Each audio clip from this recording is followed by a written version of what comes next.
Hey guys, welcome back to my channel where I aim to bring optimism and faith back into the lives of women who are navigating modern dating and love, societal pressure and timelines in their 30s. So if that sounds good to you, let's get right into it. I've spent my early 30s in fear. Fear that it's too late, love is just not going to happen for me. I've still been dating, putting myself out there, meeting new men, but mentally I've been stuck in scarcity. Crossing 30 while still being single has not been easy. Over time, fear turned into hopelessness and even triggered panic attacks. And living in that state has taken a huge toll on my physical and mental health. This year, though, I've been doing things differently, which has helped me shift to a more positive, hopeful, and grounded state. So, if you're currently stuck in a season where you're feeling fear and hopelessness around love, I hope this video helps you out. I'd love to share 4 key mindset shifts that change things for me. Number 1 is choosing faith over fear. Fear usually shows up when there's unpredictability in our life, when we somehow feel like there's a lack of control over outcomes. And dating can sometimes feel like that, right?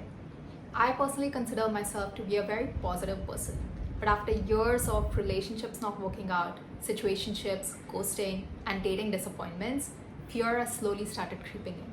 Especially because I genuinely felt like I was doing everything right. I had learned not to overvalue chemistry in relationships. I had learned about my values and my deal breakers so I can choose a more compatible partner. I'd worked on my communication, kept an open mind. I even dated outside my type, tried new approaches, and learned how I could show up in my feminine energy. And yet, the outcome remained the same. And that's when I realized something. You can control how you show up. You cannot control how the other person shows up. And that uncertainty can keep you stuck in anxiety and fear. I had reached a point where I already had so many beautiful things in life. A stable career, friendships, travel, adventure, fun, hobbies. And I was emotionally ready for that next step, a partnership. But it was just not happening. Days turned into weeks, weeks became months, months became years. And that lack of control became exhausting. My anxiety turned into panic attacks, and my physical and mental health went for a complete toss. This year, I finally made a decision. I'm going to continue dating and put my best foot forward. But I'm going to release control over how, when, and with whom it happens. I'm going to trust that everything will unfold at the right time. The perspective that shifted everything internally for me was this. Both fear and faith require you to believe in something that you cannot yet see. You choose. Fear says it's never going to happen, and faith says it's going to happen at the right time.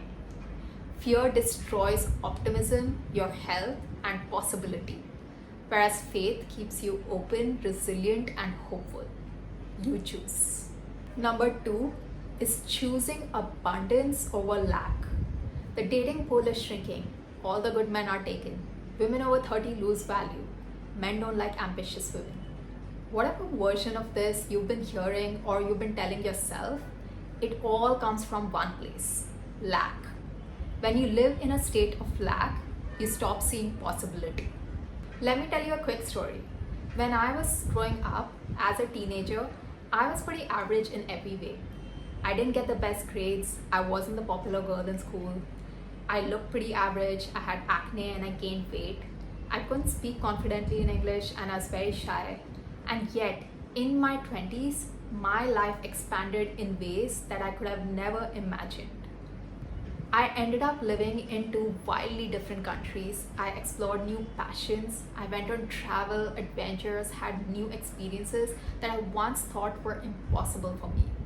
There's so much abundance and magic in the universe to experience. I've noticed this. Every time I stay open, hopeful, and curious, life keeps surprising me. But when I spiral into negativity, fear, and lack, I shut myself off from that possibility completely. Like the last few years when I spiraled into anxiety and panic attacks. When my life came to a complete standstill and I made no progress in dating whatsoever. The truth is, you cannot attract things from a place of lack or fear. Sometimes the things that we want in life can be delayed, but when they finally arrive, they're so much better than we could have ever imagined. We have to live as if we trust that possibility and really open ourselves up to it. And so this year, I have been consciously choosing abundance over lack every single day. Number 3 is stop trying to escape your current reality. This is a huge one for me. I spent so much time wishing that I could escape my single phase of life. I kept thinking, when am I going to meet my partner? When will this all be over? When will I have my dream wedding, travel, and go on adventures? The more I desperately wanted to get to that next phase, the more I rejected my current reality. And it only created pressure, desperation, and frustration. And sometimes you don't even consciously realize it, but people can feel that desperate energy while dating. You expect every date to work out, every conversation to lead you somewhere, every interaction to mean something. And when it doesn't, you spiral deeper into disappointment and hopelessness. I call this the cycle of despair. You think you're taking action, you're making progress, you're going on dates, but you're not. You so desperately want to escape your current reality that you're pushing things away more. The thing that helped me break out of this cycle was something completely counterintuitive. And it is to accept my reality exactly the way it is. Not expecting anything to change, not expecting to be somewhere else. Also not giving up on love and not becoming passive, but genuinely learning to enjoy my current life while still being single. I started focusing more on hobbies, health, family, gratitude, and creating meaning in my everyday life. And ironically, the more peaceful I've become in my everyday reality, the healthier my dating energy has become. I'm both excited about dating and detached from the outcome. And that kind of acceptance has created peace. And peace creates space for the right person to come in. The fourth, managing external pressure starts with managing your inner state. This generation is navigating dating very differently from previous generations. Our parents didn't deal with dating apps, situationships, ghosting, endless choice, or swipe culture. So sometimes family pressure or hurtful comments can unintentionally reinforce fear. Why are you not married? Your expectations must be too high. The dating pool gets smaller after 30, or whatever version of this you've been hearing. But I've realized something very important.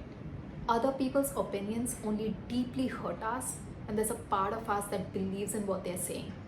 And so if someone says that your pool is shrinking, it only creates panic when you secretly believe it to be true. It could be that over the last few months, you've not had quality matches, and your brain suddenly picks it up and goes straight into panic. But your past experiences do not have to dictate your future outcomes. Remember, you only have to attract one person. So when you believe in your divine timing, your self-worth, and believe in your ability to manifest love, those hurtful comments lose their emotional power. They may still annoy you, but they stop destabilizing you internally. And that inner stability changes everything.